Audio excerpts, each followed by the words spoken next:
রাসূল বলেছেন খায়রুকুম মান তাআল্লামাল কোরআন ওয়া আল্লামাহ। ওই ব্যক্তি হলো সবচাইতে দামি এবং সম্মানী যে আল্লাহর কোরআন শিখেছে এবং অপরকে কোরআনের শিক্ষা দেয়। সুবহানাল্লাহ। কথা কন না কেন? এই শিক্ষা কি আমার কথা না রাসূলের কথা? রাসূলের কথা। এখন আল্লাহর নবী আবু বকরকে ধর্মমন্ত্রীর দায়িত্ব দিয়েছেন নিজের ইচ্ছায় না আল্লাহর ইচ্ছায়? আল্লাহর ইচ্ছা। নবী মসজিদে নববীতে বসে আছেন, এমন সময় ফেরেশতা জিবরাইল এসে আল্লাহ নবীরে সালাম দিলেন, আসসালামু আলাইকা ইয়া রাসূলুল্লাহ। নবী সালামের উত্তর দিলেন। ফেরেশতা জিবরাইল বলেন, ইয়া রাসূলুল্লাহ, এই সালামটা আমি দেইনি, এই সালামটা আল্লাহ তাআলা দিয়েছে আমার মাধ্যমে। সুবহানাল্লাহ। নবী খুশিতে দাঁড়িয়ে গেছে, আল্লাহ আমাকে সালাম দিয়েছে। জিবরাইল বললেন, নবীজি, শুধু আল্লাহ আপনাকে সালাম দেয় নাই, আপনার ধর্মমন্ত্রী আবু বকরকে আল্লাহ সালাম দিয়েছে। সুবহানাল্লাহ। সুবহানাল্লাহ। সুবহানাল্লাহ। নবী বললেন, জিবরাইল, আমার ধর্মমন্ত্রী আবু বকরকে আল্লাহ সালাম দিল, এই সালামটা আবু বকরের কাছে কে পৌঁছে দিবে? ফেরেশতা জিবরাইল বলে, নবী ছাড়া অন্য কারো কাছে যাওয়ার যদি আমার ক্ষমতা থাকতো তাহলে আল্লাহর সালাম আমি আবু বকরের কাছে পৌঁছায় দিতাম, কিন্তু আমি আপনি ছাড়া অন্য কারো কাছে যাওয়ার হুকুম নাই, এই কারণে আপনি আল্লাহর সালাম আবু বকরের কাছে পৌঁছায়া দিবে। নবী বলেন, জিবরাইল, আমি তোমার কাছে একটু জানবার চাই। ফেরেশতা জিবরাইল বললেন, হুজুর কি জানবেন? আল্লাহ নবী বললেন, কোন আমলের কারণে আবু বকরকে আল্লাহ সালাম দিল, এইটা কি তুমি বলতে পারো না? জিবরাইল বলে, ইয়া রাসূলুল্লাহ, আমি এইটা জানি না। নবী বললেন, আমিও তো জানি না। ফেরেশতা জিবরাইল বলতেছে, আমিও জানি না, আপনিও জানেন না কোন আমলের কারণে আল্লাহ সালাম দিল। জানতে যদি চান তাহলে আপনি তদন্ত করে জেনে নেন। আল্লাহু ফালা মুদিল্লা লাহু ওয়া মান ইউদ্লিলহু ফালা হাদিয়া লাহু। সকলে জবান খুলে বলেন, আশহাদু আল্লা ইলাহা ইল্লাল্লাহু ওয়াহদাহু লা শারীকা লাহু ওয়া আশহাদু আন্না মুহাম্মাদান আবদুহু ওয়া রাসূলুহু আল্লাযী أرسل رسوله بالحق بشيرا ونذيرا وداعيا إلى الله بإذنه وسراجا منيرا. فقد قال الله تعالى في كلامه المجيد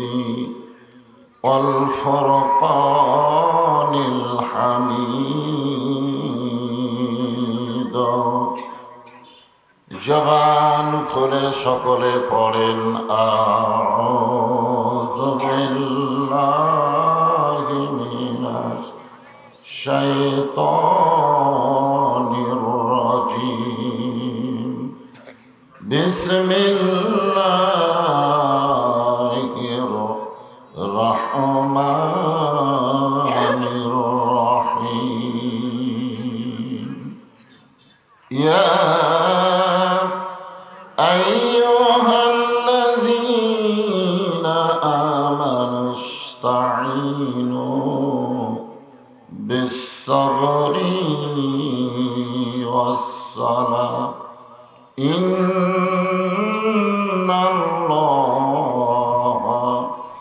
মা'আস-সাবিরিন।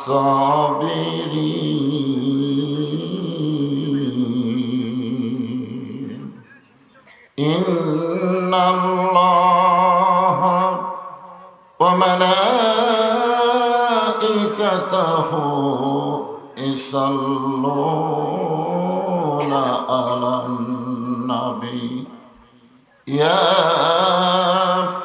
أيها الذين آمنوا صلوا عليه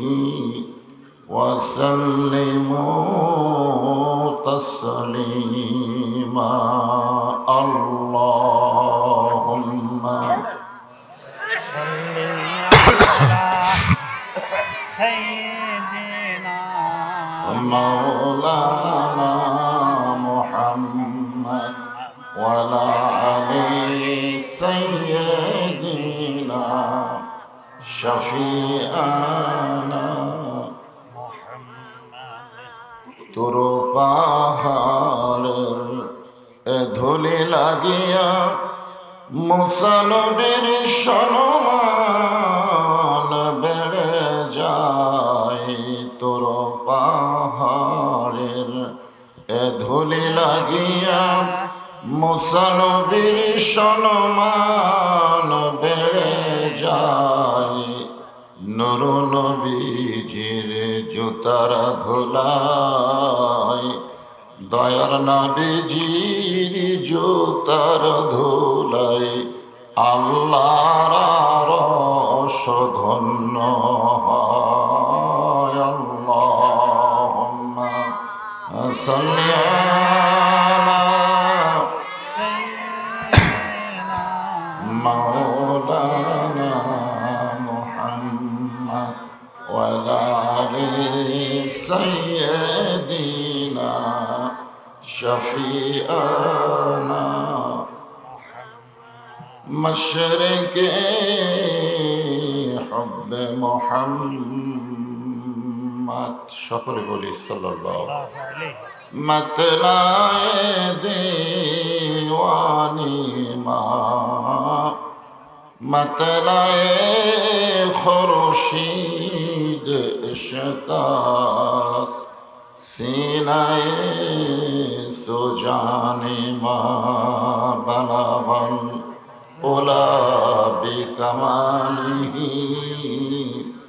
كشف الدجى بجماله حسنت جميع خصاله صلوا عليه وآله اللهم آمين اللهم آمين জান্নাতের বাগান থেকে الله জান্নাতি মানুষদেরকে নিয়ে আমি গুনাহগার তোমার রহমতের দরজায় দুখানা হাত তুলেছি আল্লাহ آمين হাসরের ময়দানে জাব্বার আর কাহার নামে রূপ নিয়ে তুমি যখন বিচার শুরু করবে তোমার সামনে দাঁড়ায়া সমস্ত নবীরা নাফসি নাফসি বলে কাঁদতে থাকবে اللهم এমন কঠিন অবস্থা হাসরে হবে সেদিন সমস্ত নবী তার উম্মতকে ভুলে যাবে শুধু বলবে আল্লাহ আমার কি হবে আমার কি হবে الله একমাত্র দরদি নবী শাফাতের কান্ডারি ইয়া রব্বি হাবলি উম্মতি বলে সেজদায় পড়ে যায় সেই কঠিন মুসিবতের সময় আজকের এই মাহফিলকে ওসিলা করে আমাদের সবাইকে রাসূলের উম্মতের কাতারে আল্লাহ কবুল করে নিও اللهم آمين সুবহান রাব্বিকা রব্বিল ইজ্জাতি আম্মা ইয়াসিফুন آمين ওয়াসসালামুন আলাল মুরসালিন walhamdulillahi rabbil alamin লা ইলাহা ইল্লাল্লাহ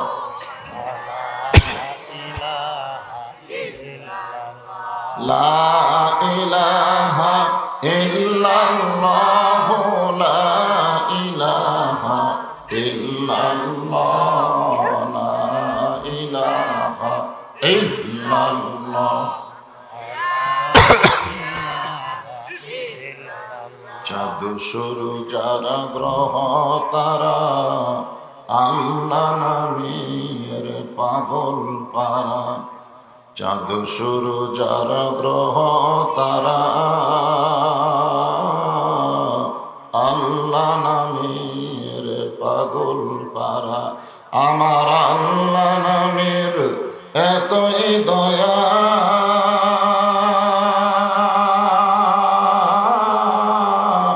আল্লাহ নামের এতই মায়া লুকিয়ে রাখছেন হে আল্লাহ জোরে লা ইলাহা ইল্লাল্লাহ লা ইলাহা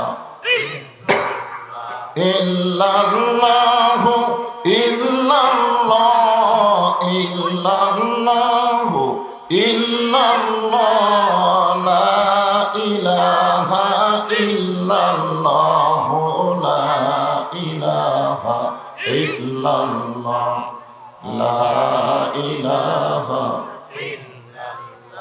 লা ইলাহা ইল্লাল্লাহ মুহাম্মাদুর রাসূলুল্লাহ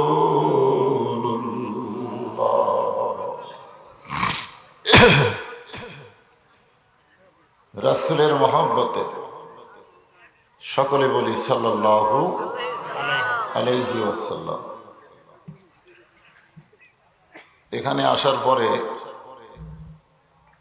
সর্বপ্রথম আমার যার কথা মনে পড়ল, গত বছর যিনি বিজ্ঞাপনের সভাপতি ছিলেন, জি কামাল মোস্তফা, মাওলানা কামাল মোস্তফা।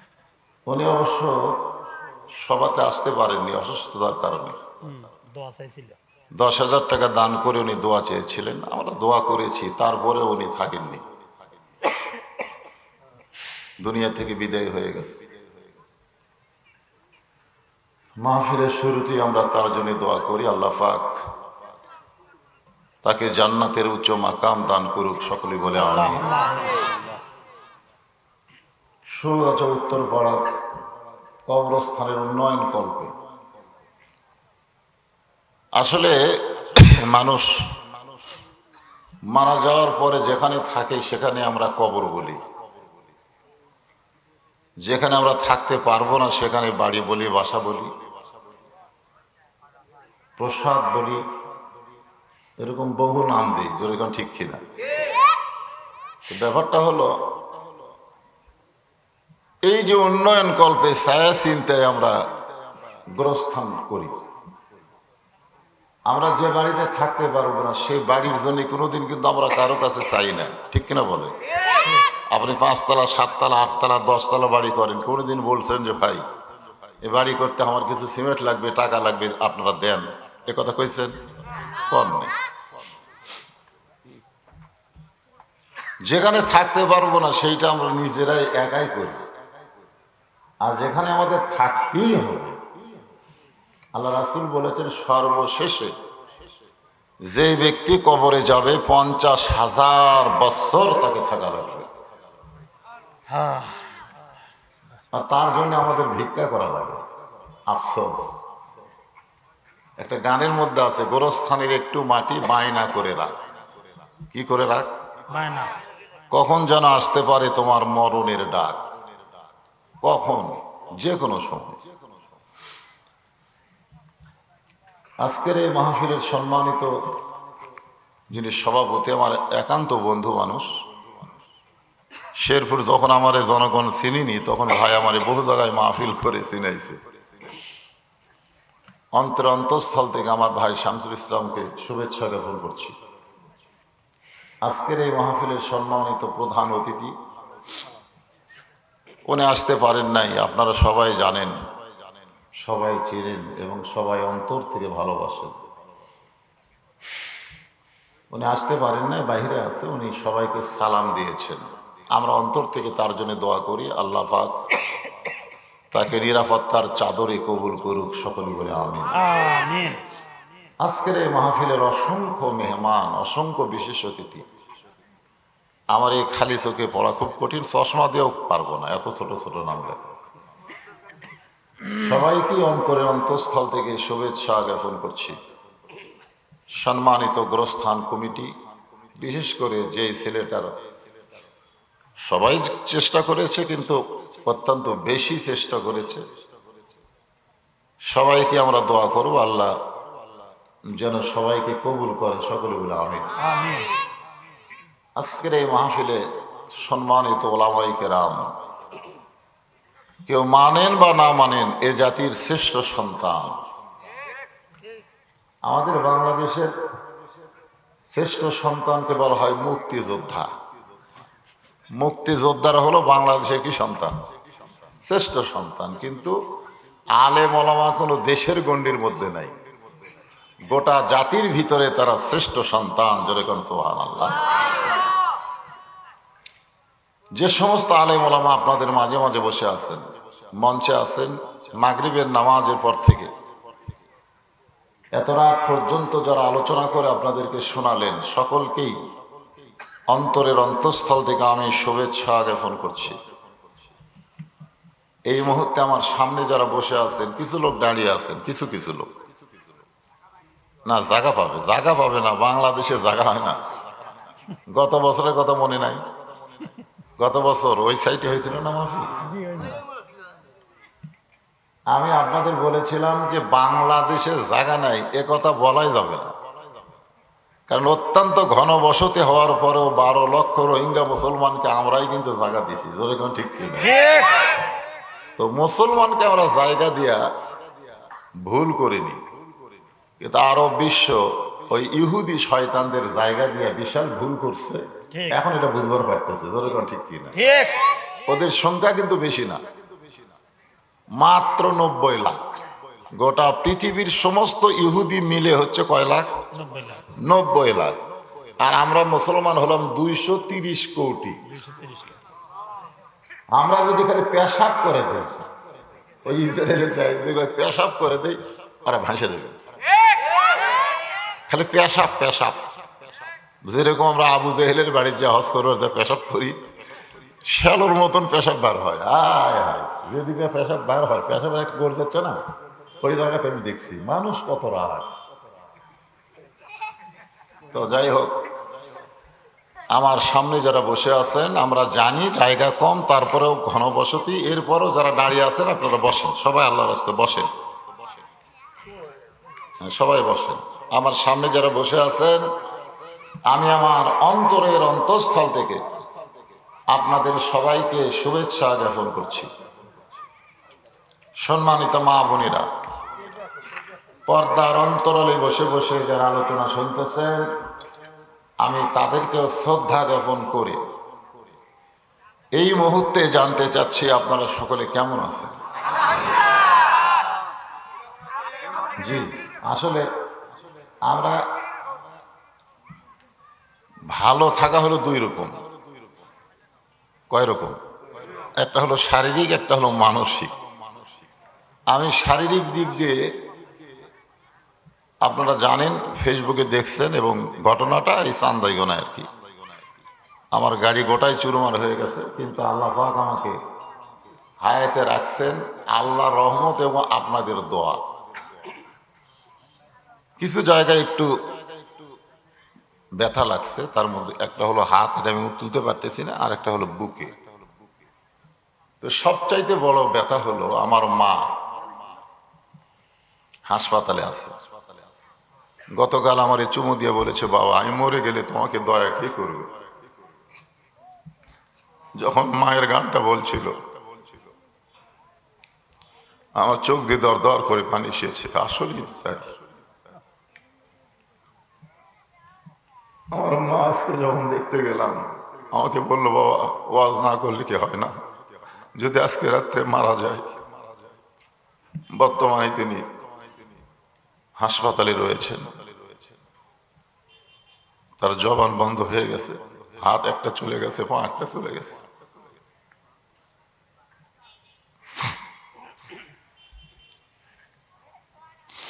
আমার সে মায়ের জন্য দোয়া চাই, আল্লাহ পাক তাকে আল্লাহর জন্য কবুল করুন। সকলে বলে আমিন।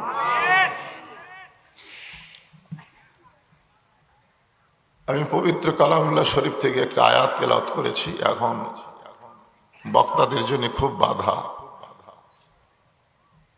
আমি একটা ওয়াজে বলেছিলাম যে রোম সম্রাট কাইসার একজন মুসলমানকে পায়ে বেড়ি লাগাই রাখছিল, হাতে রশি লাগাই রাখছিল, চোখ বেঁধে রাখছিল, কিন্তু মুখটা খোলা রাখছিল। আর আজকে আমাদের বাংলাদেশে চোখ খোলা, হাত খোলা, পাও খোলা, কিন্তু মুখটা বন্ধ করে রেখেছে। জোরে কোন ঠিক কি? আমাদের মুখটা বন্ধ। যেখানে যাই একই কথা, হুজুর এমন আজ করবেন না যেন কমিটির উপরে চাপ আসে।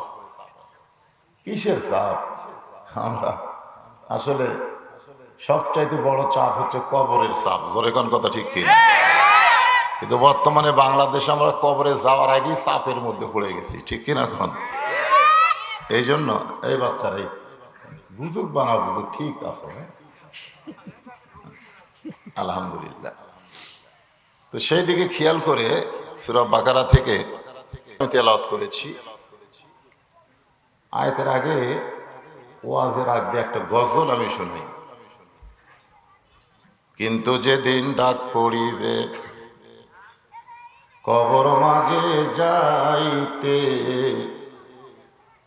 জোগাড় কিছু করছো বন্ধু তার মাঝে বিছাইতে। ডানে কবর বামে কবর, নিচে কবর আছে যে, ওপর দিকে চাইয়া দেখো বাঁশের ছাউনি দিছে কে। এমন আযাব দিবে রে ভাই কবরের ওই মাটিতে, গলা ফেটে রক্ত ঝরবে চিৎকারের ওই চোটেতে।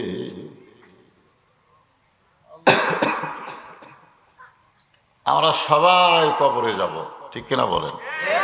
সবাই যাব, আগে অথবা পরে যেতে কিন্তু হবে, ঠিক না? কিন্তু কি নিয়ে কবরে যাব? আজকে যে সমাজে আমরা বসবাস করতেছি, যে পরিবেশে আমরা চলতেছি, এখন এই যে ছোট ছোট বাচ্চারা, আপনারা বলেন তো, সন্তান যদি একজন মুসলমান জন্ম দেয়, কে জন্ম দেয়? আর হিন্দুর বাড়িতে যদি লালন পালন করতে দেয়, 10 বছর পরে মুসলমান যদি ওই সন্তানকে ফেরত নেয়, আপনারা বলেন তো, সন্তানকে আল্লাহ কবে না ভগবান কবে? ভগবান বলে। কারণ কি? লালন পালন। কারণ জন্ম মুসলমান দিলে হবে না, পরিবেশ মুসলমানের পাওয়া লাগবে। যেরকম ঠিক কি? আবার যদি একটা হিন্দু সন্তান জন্ম দিয়ে মুসলমানের ঘরে লালন পালন করতে দেয়, 10 বছর পরে হিন্দু যদি তার সন্তানকে ফেরত চায়, তাহলে কি বলবে? ভগবান না আল্লাহ? তার মানে জন্ম দিলেই হয় না, পরিবেশের কারণে ও মুসলমান হয়ে গেছে। জোরে কোন ঠিক কিনা? এখন আমাদের দেশে যে পরিবেশ চলতেছে, এই পরিবেশটা কি মুসলমানের পরিবেশ না হিন্দুর পরিবেশ? নাম ধরার দরকার নেই, কারণ একটু নিজেরা বিবেক দিয়ে চিন্তা করবেন। এই পরিবেশ, এই অবস্থায় যখন ছোট বাচ্চার কান্না থামে না মোবাইল চালু না করলে, যেরকম কথা ঠিক না? ছোট বাচ্চারা ভাত খায় না মোবাইলের গেম না দিলে, যখন যুবক ছেলেরা মোবাইল ছাড়া কিছুই বোঝে না, 10টা ছেলে এক জায়গায় বসে আছে, আপনি দেখবেন কেউ কারোর সঙ্গে গল্প করে না, সবাই মনে হয় মোনাজাত করতেছে, ঠিক কিনা বলেন? দেখবেন খেয়াল করে, একই ঘরের মধ্যে ঢুকে দেখবেন মায়ের হাতে একটা, বাপের হাতে একটা, ছোট্ট একটা বাচ্চা, ও নিয়ে আছে একটা। এই একটা পরিবেশ আমাদের বর্তমানে বাংলাদেশে চলতেছে। সেই পরিবেশে কবরের পাথেও জোগাড় করে কবরে যাওয়া কিন্তু খুবই কঠিন, ঠিক কিনা বলেন? তারপরও আমি আপনাদের সামনে, এদিকে আবার হয়েছে কি শুরু? ঠিক আছে, খারাপ আছে। ঠিক আছে। বাহিরে হয়েছে হলো হোক, কিন্তু ভিতরে আমরা ঠিক থাকবো, ঠিক না বলো? হ্যাঁ, এখানে কিছু শয়তান কাজ করবে, তারা হইচই করবে। আল্লাহ কোরআনে বলেছেন, ওয়াকালাল্লাযীনা কাফারু লা তাসমাউ লিহাযাল কোরআন। এরপরে কি বলছেন? অলগাউ ফীহি লাআল্লাকুম তাগলিবুন। মারাত্মক কথা। এটা কিন্তু কাফেরদের শানে আল্লাহ বলেছেন যে যারা কাফের হবে, যারা বেঈমান হবে, তারা কখনোই চাবে না এই কোরআন শরীফ তোমরা শোনো, বরং তারা কোরআনের আশেপাশে হট্টগোল করবে, গন্ডগোল করবে, হইচই করবে, মেলা টেলা বসাবে, বৈশা ওই জায়গায় মানুষগুলোকে আটকায় দিবে, কোরআনের প্যান্ডেলের মধ্যে যেন না যায়। এটা কিন্তু মুসলমানের জন্য আয়াত নাজিল করেনি, আয়াতটা নাজিল হয়েছে কাফেরদের জন্য। জোরে কোন ঠিক কিনা? কিন্তু আমাদের মুসলমানের ভিতরেই এখন কিছু লোক ঠিক একই কায়দা, একই কায়দা। এই এত রাত্রে দোকান খুলে রাখার কি দরকার? সব দোকান যদি বন্ধ হয়, ওই যে ছেলেগুলো হয়েছে করবে না, করবে না। মাহফিল কমিটিরও কিছুটা দায়িত্ব আছে। আমি ধাপের হাটে গেছিলাম, দেখছি ধাপের হাট চেনেন? হ্যাঁ ভাই গেছিলাম, গেছিলেন? বাবারহাটে গেছিলাম। তো এক দোকানদার খালি মুখের আগে পানি দিচ্ছে, মানে কাপড়ের দোকান তো, মুখের আগে এরকম পানি ছিটাই। তাই বললাম, ভাইজান পানি ছিটাচ্ছেন কেন? বলে ধুলাবালি যেন কাপড়ে না আসে। তাই বললাম আলহামদুলিল্লাহ, ভালোই করছেন, কিন্তু যদি ঝড় ওঠে না, যদি ঝড় ওঠে তখন আপনার এই সামান্য পানি ছিঁড়ে না কাম হবে? অন্য দোকানের ধুলা তখন আপনার দোকানের মধ্যে ঢুকবে। তাহলে কি করা লাগবে হুজুর? আমি কইলাম, কো আনফুসাকুম ওয়া আলাইকুম নারা। জাহান্নামের আগুন থেকে একলা বাঁচলে হবে না, সবাইকে নিয়ে বাঁচা লাগবে। জোরে কোন কথা ঠিক কি না? তা আপনারা কি মনে করছেন, যদি ঝড় ওঠে বাঁচবেন? এক লোক 5 ওয়াক্ত নামাজ পড়ে, আর এক লোক 1 ওয়াক্ত নামাজ পড়ে না। পাথর যখন পড়া আসমান থেকে শুরু হয়, ওই নামাজের জমি মনে হয় বাদ দেয়, না, বাদ দেয়। সেই জন্য মাহফিল কমিটির উচিত হলো যে কোরআনের মাহফিলের অপোজিশনে মাহফিলের ক্ষতি হবে এমন কিছু না করা, ঠিক কিনা বলো? এই সামান্য গেলেই তো শেরপুর বিশাল বাজার, ওখানে যা বাজার করো, এখানে কিসের বাজার? তারপরেও চাটা পান টান এগুলো থাকে, অসুবিধা নেই, কিন্তু হইচই করা এটা খুব খারাপ। লোক নিয়ে আসতেছে এজন্য হই হই। ও লোক নিয়ে আসতেছে, সব মাশাআল্লাহ, তারি নিয়ে আসতে দাদা আসছে। আলহামদুলিল্লাহ। সব এমনি জায়গা হচ্ছে না, সব নিয়ে এসেছে, ওই তো, আলহামদুলিল্লাহ। বলছি ব্যাগের কথা বলছি। তো আমার সভাপতি সাহেব বলতেছে, হুজুর আপনি তো টানা ওয়াজ করবেন। আমি অবশ্য টানা ওয়াজ করি, আপনাদের ফাঁকি দিছি কোনোদিন? না, না, আমি শেরপুরে যে জায়গায় ওয়াজ করছি ঘড়ি ধরে ওয়াজই করি না, মানে এক টানা ওয়াজ। তো কয় আপনি ওয়াজ শুরু রাখ দিয়ে এই মাহফিল কমিটির উন্নয়ন গল্পে, গোরস্থান উন্নয়ন গল্পে একটু ব্যাগ ছেড়ে দেন, 2 মিনিট বা 3 মিনিট টাইম লাগবে। এরা এই ব্যাগের কালেকশনটা করে একবারে মুক্ত, মানে কোনো টেনশন নাই, টানা ওয়াজ। যে আপনাকে মনের মধ্যে খুঁতখুতি থাকবে, হুজুর ওয়াজ করবে না, আদায় করবে, আমারও মনের মধ্যে এরকম একটা হবে, দরকার নেই। ওয়াজ শুরু রাখ দিয়ে আপনারা কবরের পাথর জোগাড় করার জন্য যার যা সাধ্যে কুলাই, যে যতটুকু পারবেন, যেটা দিবেন মনে করবেন এটাই আপনার জীবনের শেষ দান। মনে করেন আমি যদি সেদিন অ্যাক্সিডেন্টে মারা যেতাম, যদি মারা যেতাম, আমার কি আর দান করার সুযোগ ছিল? না, আমি কিন্তু পরের দিনে এসেই আমার মাদ্রাসার হুজুর, বাবুর্চি সবাই মিলে মিটিং করতেছে যে আজকে তো আমাকে বেতন দেওয়ার দিন। ধরে কোন কি দেওয়ার দিন? বেতন দেওয়ার দিন। মাসের 1 তারিখে আমি বেতন দেই। কয় তারিখে দেই? 1 তারিখে দেই, বেতন দেই। তো ওই বেতনের দিনে যদি আমি মরে যেতাম, ওর কাছে আমি দিতে পারতাম না, তো এই বেতনের টাকা তো আমি কারো কাছ থেকে দান সৎ গেলেই না, এটা এই ওয়াজ করে কামাই করি, এইটাই। তো আল্লাহ দেখলো যে এই বক্তাকে এখন মারা যাবে না, আরো কিছু দিনের জীবিত রাখা লাগবে এই মাদ্রাসা মসজিদের জন্য। সুবহানাল্লাহ বলেন। সুবহানাল্লাহ। তো এই জন্য আপনারাও যারা দান করবেন, সদকাতু তারুদ্দুল বালা, দান সদকা করলে আল্লাহ বালা মুসিবত দূর করে দেয়। সুবহানাল্লাহ। অসুখ বিসুখ ব্যারাম বেদি বহু কিছু বালা মুসিবত আমাদের আছে না নাই? করে কোন আছে না নাই? আছে। এই ব্যাগালাদের বলবো, এই যে শোনো ব্যাগালারা, তোমরা এই টেজের ওপর আসবে, মানে হামাগরও বাদ দিবে না। জি, ব্যাগরা রাখার নিচে আদায় করে, ওপর দিকে আসে না, ওপরে আসে। ওপরে আসলেও তো 10, 20, 50, 100 টাকা করে সবাই দিবে, দিবে কি দিবে না? তোমরা বক্তাকেও বাদ দিও না, সবার কাছে নিয়ে আসো ব্যাগ। মাশাআল্লাহ, আদায় শুরু হয়ে গেল। দেন দেন, সবাই দেন, ব্যাগ ভরে যাক, দেন। মা বোনদের মধ্যে বিশ্বস্ত লোক পাঠাবেন। এখন ইয়াবাখোর, গাঁজাখোর এরকম কিছু ছেলে মা বোনদের কাছে গিয়ে টাকা নিয়ে আউট। জি, সেই জি। জন্য ঠিক। আপনাকে কমিটির বিশ্বস্ত, হ্যাঁ, এরকম এরকম বুকে যে যাদের আছে আর কি, তারা যাবেন মা বোনদের কাছে, বা মা বোনেরাই যদি থাকে আদায় করে দেওয়ার জন্য, আলহামদুলিল্লাহ, তাহলে আরো ভালো। তবে নিশাখোর, ইয়াবাখোর এখন ছেলেরা কম না বেশি, এই জন্য যাক থেকে বাড়াবেন না ইনশাল্লাহ। সবাই একটু জিকির করেন, লা ইলাহা ইল্লাল্লাহ, লা ইলাহা। এই ব্যাগ আল্লাহ ডাকতেছি দেখি। এই পিছনে আছে, আচ্ছা, পিছনে। লা ইলাহা ইল্লাল্লাহ। লা ইলাহা ইল্লাল্লাহু মুহাম্মাদুর রাসূলুল্লাহ সাল্লাল্লাহু আলাইহি ওয়াসাল্লাম। আদায় শেষ। এই ব্যাগগুলো কোন দিকে যাবে? ও, সব টেজে থাকবে। এই নিয়ন্ত্রণ কর। ঠিক আছে, সব ব্যাগ টেজের দিকে আসো। সবাইকে হ্যাঁ, আর আপনারা ধীরস্থির ভাবে সুন্দর হয়ে বসেন। ব্যাগ যেগুলো আদায় করছেন সব নিয়ে আসেন, সব টেজে জমা দেন। এই ফারুক, সবাইকে নিয়ে মহব্বতে, আল্লাহ রাসূলের মহব্বতে একটু দরুদ সবাইকে পড়েন। নিয়ে আল্লাহুম্মা সাল্লি আলা সাইয়্যিদিনা মাওলানা মুহাম্মদ ওয়া আলা আলি সাইয়্যিদিনা শাফিআনা। আয়াতটা কি তেলাওয়াত করছি মনে আছে আপনাদের? হ্যাঁ, ইয়া আইয়ুহাল্লাযীনা আমানু, যারা আমাকে বিশ্বাস স্থাপন করছো। কোরআনে আল্লাহ তাআলা যেখানে ওয়াজ করেছেন সেখানে আমানু শব্দ উল্লেখ করেছেন, আর যেখানে দাওয়াত দিয়েছেন সেখানে আমানু উল্লেখ করেন নাই। ইয়া আইয়ুহান নাস, ইয়া আইয়ুহান নাস বলেছেন। কি বলেছেন?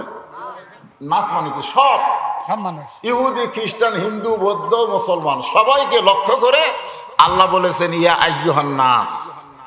আর যখন ঈমান গ্রহণ করেছি আমরা, আমাদেরকে লক্ষ্য করে আল্লাহ বলেছেন ইয়া আইয়ুহাল্লাযীনা আমানু, যারা বিশ্বাস স্থাপন করেছে।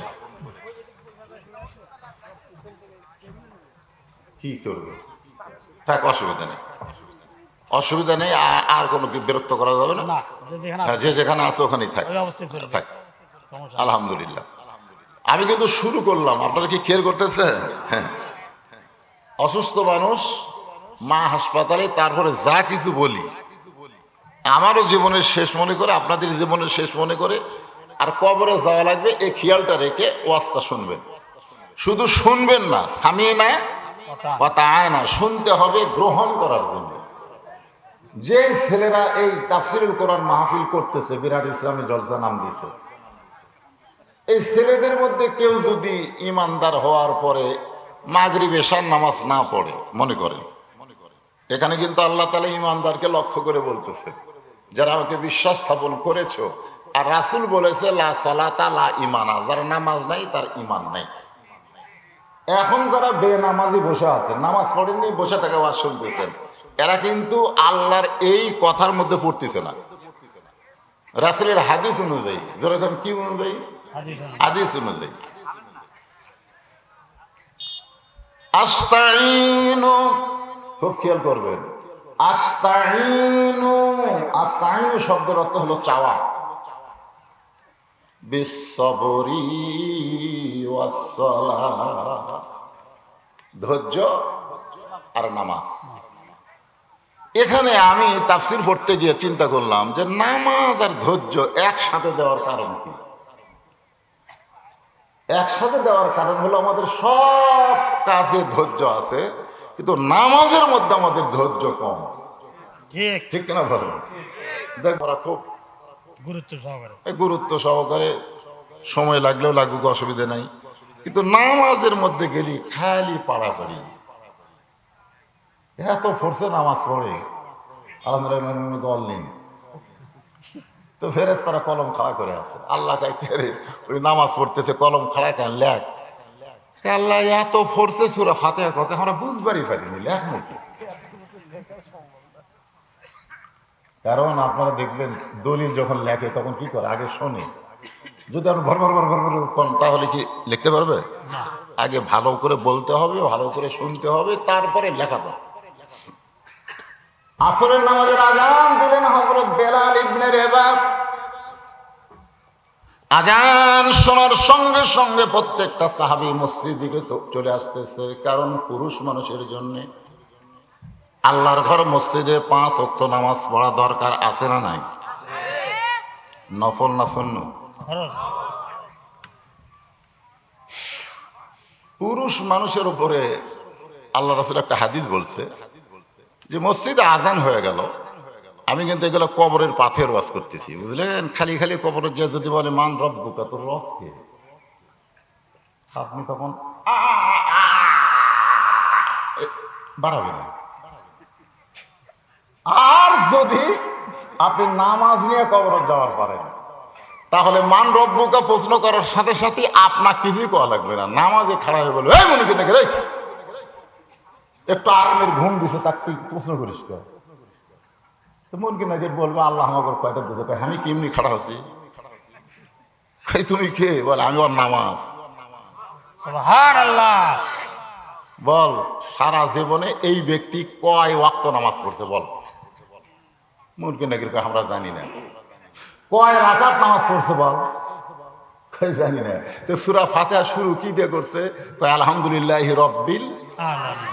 রুকুত যায় সুবহান রাব্বিল আযীম, সেজদাত যায় সুবহান রাব্বিয়াল আলা। তো এতবার রব রব কয়ে কবর যাচ্ছে, আবার ঘুম ভাঙাস করে। মুনকির নাকির কয় আল্লাহ তোমার বান্দা মান রব্বুকা প্রশ্ন করার পরে নামাজ যে খেবা খেছে, আল্লাহ বলতেছে যে নামাজ নিয়ে কবরে আইছে, তাকে রবের উত্তর দেওয়া লাগবে না, তার উত্তর নামাজই হয়ে গেছে। জোরে কোন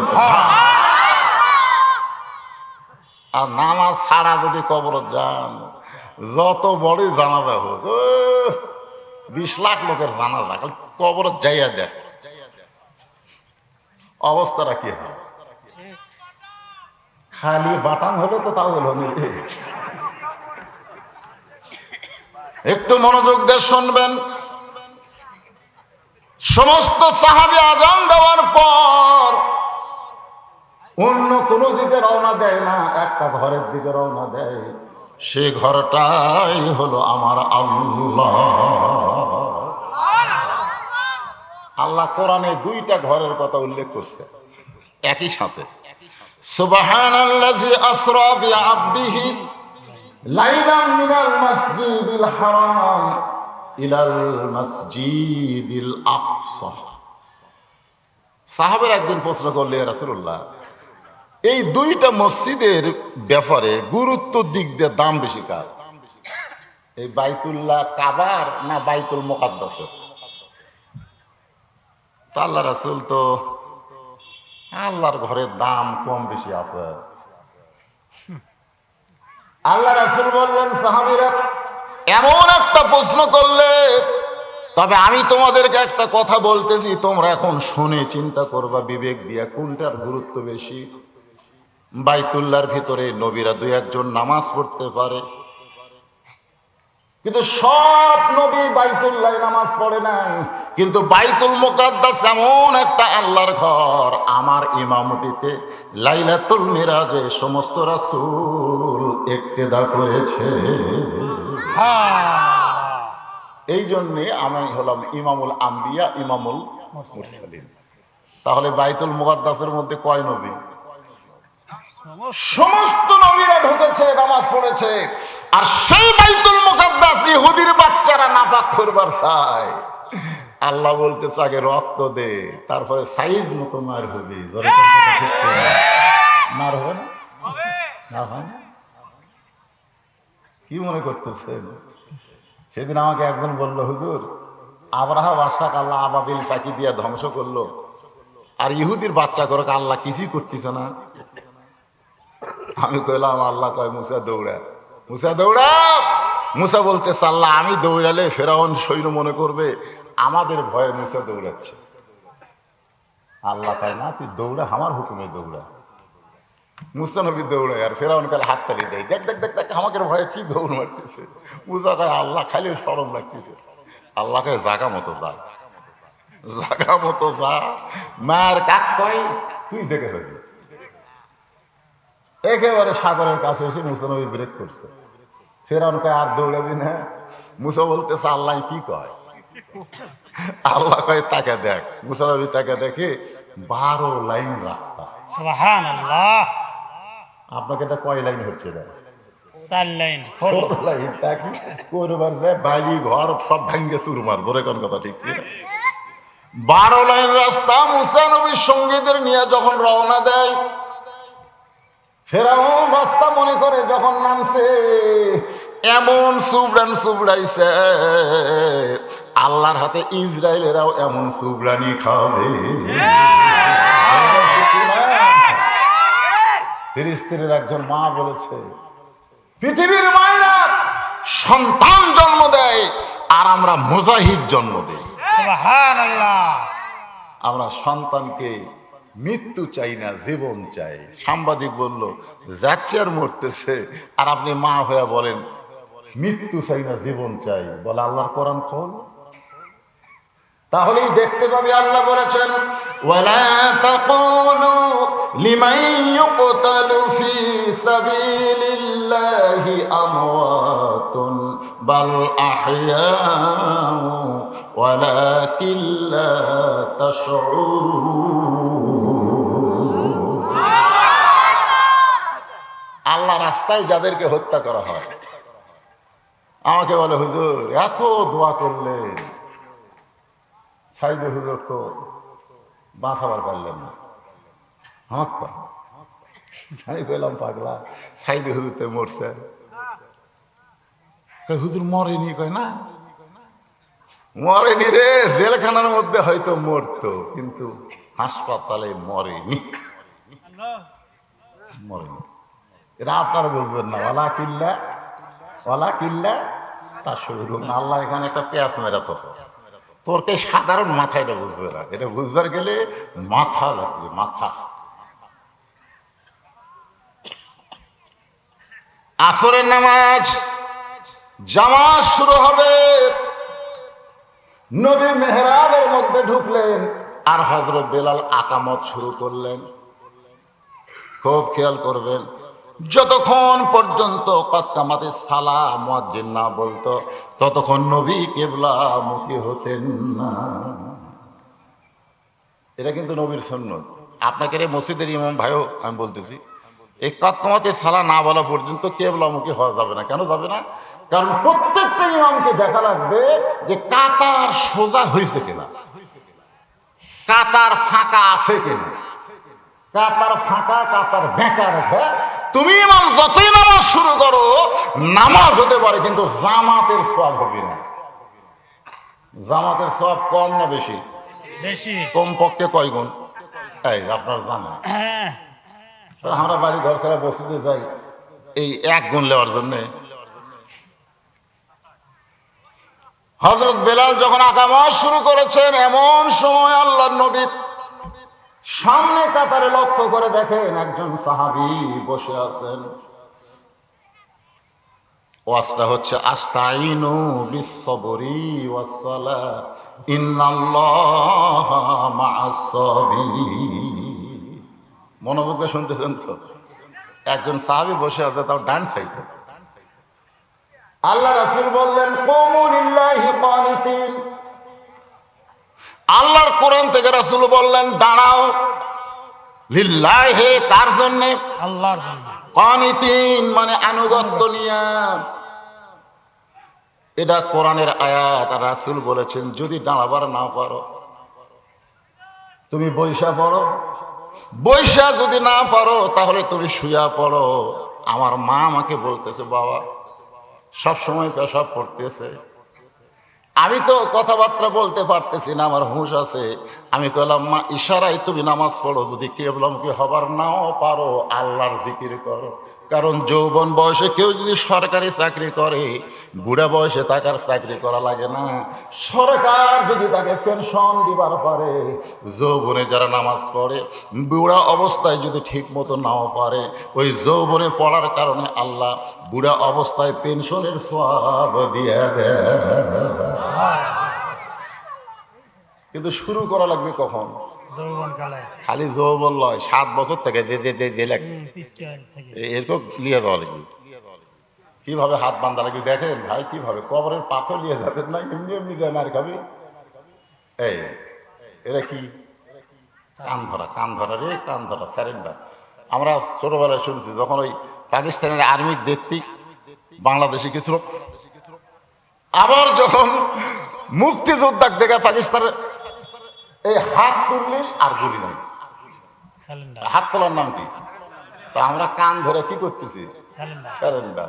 তারপরে আল্লাহ আকবার কয়ে এই যে হাত বাঁধলাম, কি তৃতীয় কাতার একজনের মোবাইলে আমার ঘুম ভাঙাইয়া গেল রে মরার কুকিলা রিংটোন বাজতেছে। ওই কালে হাত বাঁধে ইস শালারে, ইস মানে রিংটোনও থামে না, ওই ইস শালারেও বন্ধ করে না। শেষ করলো ভাই হাই ইস করে শালারে করে হুদুর হাতটা খালি আমার খোলা থাকলে ওর চাপা হাঙ্গি কাটাতাম, কিন্তু আমি বিপদত পড়ছি হাত বাঁধতে। তার মানে কি বুঝলেন? হাত বান্ধা মানে কি? আসামি হওয়া। কার সামনে? আল্লাহর সঙ্গে। এই জন্য আল্লাহ বলেছেন লিল্লাহি কানিতিন, আনুগত্য নিয়ে। কিন্তু আমাদের বাংলাদেশের অনেক মসজিদের মধ্যে চেয়ার ঢুকছে। জোরে কোন কি ঢুকছে? কারণ চেয়ারে বসলে কোনোদিন আনুগত্য হয় না। একটু মনোযোগ দিয়ে শুনবেন। আল্লাহ রাসূল বললেন দাঁড়াও। সবাই দাঁড়াইছে, বেলাল আকামত দেয়, তুমি বসে কেন? সাহাবী বলতেছে ইয়া রাসূলুল্লাহ, আমি দাঁড়াবার চাই কিন্তু দাঁড়াবার পারতেছি না। হুজুর তো দাঁড়াবার পারতেছি না। আল্লাহ নবী বললেন কেন পারতেছো না? বলে আজকে 3 দিন হলে না খাওয়ার কারণে আমার দেহটা এত দুর্বল হয়ে গেছে, আমি দাঁড়াবার চাই কিন্তু আমার মাথা ঘুরমি দেয়, আমি দাঁড়াবার পারতেছি না। হুজুর যখন হযরত বেলাল আজান দিছে, ওই আজান শোনার সাথে সাথে আমার মন বলতেছে তুই 3 দিনের না খাওয়া বাড়িতেই নামাজ পড়, কিন্তু আমার ঈমান বলতেছে জামাত ধর। আল্লাহর বান্দারা একটু মনোযোগ দিয়ে শুনবেন। দুর্বল সাহাবী বলতেছে ইয়া রাসূলুল্লাহ, ছোট বাচ্চার মতন হামাগুড়ি দিয়া দিয়া দিয়া দিয়া আমি মসজিদের বারান্দায় যখন আসলাম, তখন আমার ঈমান বলতেছে সামনে কাতারে নামাজ পড়। আল্লাহ রাসূল বলেছেন সামনে কাতারে নামাজের যে সওয়াব যদি মুসল্লিরা জানবার পারতো, তাহলে সামনে কাতারে দাঁড়ানোর জন্য তারা পাড়াপাড়ি করতো। ধরে কর না সুবহানাল্লাহ। আর আমাকে কি আজান দেওয়ার কিন্তু পরে আসে, কিন্তু মসজিদের মধ্যে ঢোকে না, খালি বেড়া ঘরে। আমি একজনের কইলাম কে ভাই ঢুকিস না কেন? হুজুর সামনে কাতারে নামাজ পড়লে বিপদ হুজুর। ইমাম সালাম ফিরালি ওরা ফট করে দাঁড়িয়ে যদি ওরা সুন্নতের নিয়ত করে আমরা বাড়ামুখি করে, এই জন্য সবার শেষে কাতারে থাকবো, সালাম ফিরালি যাবো। অথচ আল্লাহ বলতেছেন বিশ্বরে একটু মনোযোগ দিবেন। হুজুর 3 দিন হলে না খাওয়ার কারণে আমি দাঁড়াবার চাই কিন্তু আমার দেহ এত দুর্বল, আমি দাঁড়াবার পারতেছি না। সঙ্গে সঙ্গে আল্লাহ রাসূল বললেন ওসমান, রে এই দুটো একসাথে উঠলো কে রে, এ কিভাবে শয়তানি করবি রে? না এরাই তো কিশোর জ্ঞান। হ্যাঁ এরকম ছিলেন। এই সময় থেকে এরা প্রেমপত্র লেখা শুরু করছে। শোনেন, বাংলাদেশের সরকার বাল্য বিয়া বন্ধ করছে কিন্তু বাল্য প্রেম বন্ধ করেনি। জোরে কোন কথা ঠিক কিনা? আমি সেদিন দেখলাম ইউটিউবে শিক্ষকেরা কি ব্যাংলা পান শিখাচ্ছে, ব্যাংলা পান। শয়তান শিখাচ্ছে না, চা পাত খেলে লাগতেন দরকার। আমাদের সন্তানগুলোকে আপনি কোথায় দিচ্ছেন? পাখির ডাক ব্যাঙের ডাক শেখানোর জন্য জালিকাল কিতাবুল লা রাইবা ফিহি হুদাল লিল মুত্তাকিন সবগুলা নিয়ে মাদ্রাসায় দেন।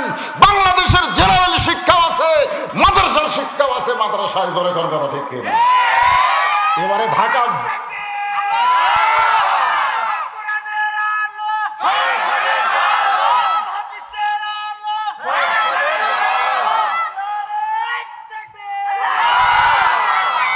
আমি গতবারও কইছিলাম সংসদ বাদ দেন তো, সব জায়গায় চলো। সব জায়গায় এমন কি ওই মমতাদের বাড়িতেও দলান লাগবে, ধরে কোন কথা সারা বলে শিয়া সাতটা জানে।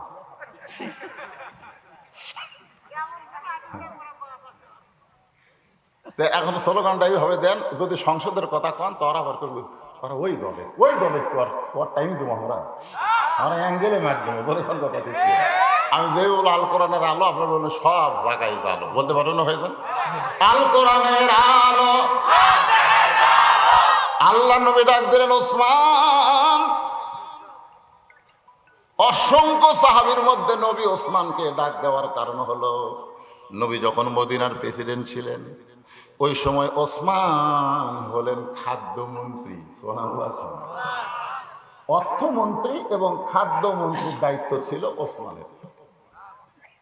আল্লাহ নবী যখন মদিনার প্রেসিডেন্ট ছিলেন ওই সময় ধর্মমন্ত্রীর নাম হলো আবু বকর। হ্যাঁ সুবহানাল্লাহ কথা কি হয় রে? হ্যাঁ আল্লাহ। আমি কয়েকদিন আগে ইসলামপুরে গেছিলাম, জামালপুরের ইসলামপুরে, ওইখানে আমাকে একটা ধর্মমন্ত্রীর বাড়ি। জায়গার নাম কিন্তু ভালো, ইসলামপুর, ইসলামপুর। ধর্মমন্ত্রী। আর আইনমন্ত্রী হলেন হযরত ওমর। আইনমন্ত্রীকে। ভালো তোমারে ভালো। আর শিক্ষামন্ত্রী হলেন হযরত আলী। আলী। এই পিক পিক পিক পিক পিক পিক শিক্ষা